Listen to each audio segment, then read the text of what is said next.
Probably the best serious zombie movie that includes fast zombies since the 2004 remake of Dawn of the Dead. However, this may be even better.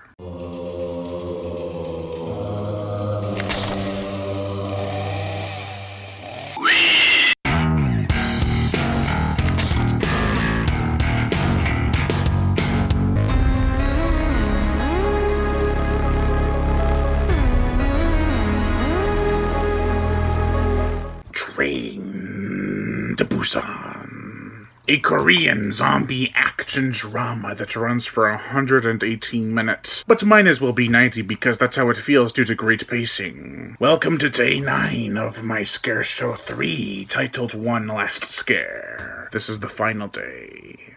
Let us begin. The plot! Passengers on a train are soon attacked after a zombie outbreak occurs. A group of really likable characters must now face off against a massive swarm of the undead.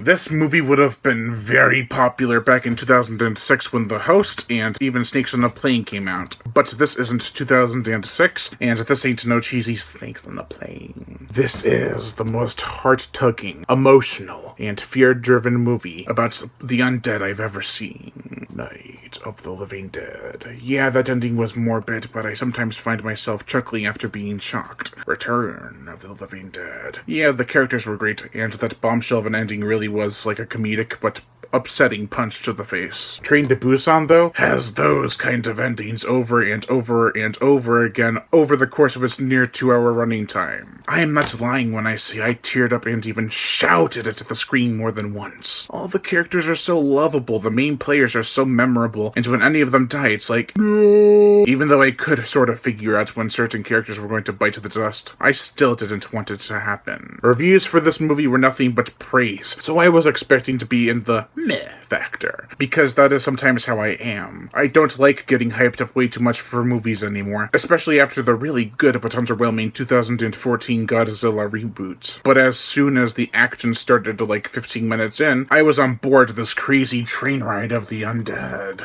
The zombies aren't the only villains in this movie though. There's one guy who got me so pissed, but there's one line near the end that doesn't really redeem him, but it makes you understand why he did what he did. The word was, in many movies, that is nearly impossible to do. The only other movie I can think of where we side with the antagonist, to some extent, is Orca from 1977. But the thing about this guy is that you want him to die so badly. And yet when he spews that line, you're like, wait, come back! The main character is a father who is distanced from his daughter. He is also a corporate douche, but he grows into a great character in the end. His daughter doesn't do much, but she doesn't need to. She's there mostly to humanize her father. Also, there's this big burly guy with his pregnant wife. He's easily my favorite character. Just watch the movie and you'll see why. Freaking using a zombie as a shield / battering ram is just one of the many badass things he does. The gore, the effects. This film costs in US currency $8,500,000. And looks way more convincing than anything from World War Z, which is a movie that has similar zombies but looks a lot more like fake. There is not a ton of gore, mostly just blood and vicious bites, but when the gore is on screen, it's brutal. Plus, these zombies are like the zombies from Return of the Living Dead somewhat. They don't die or slow down no matter what you do to them. However, we are not shown any gunshots in this movie really, so who knows? Maybe headshots are what puts them down, or maybe it's not. The musical score, the music is so good in this movie. It elevates all the right feels when need be, and it makes these scenes way more impactful at some point. This is a low-budget zombie movie, but with a blockbuster feel. The film, in US currency, has made around $100 million worldwide, and the praise is incredible. It is certified fresh on Rotten Tomatoes. It says so right here. Believe the hype and go watch Train to Busan. I picked mine up at Walmart, and I'm sure there are still more copies available. Overall, I give Train to Busan a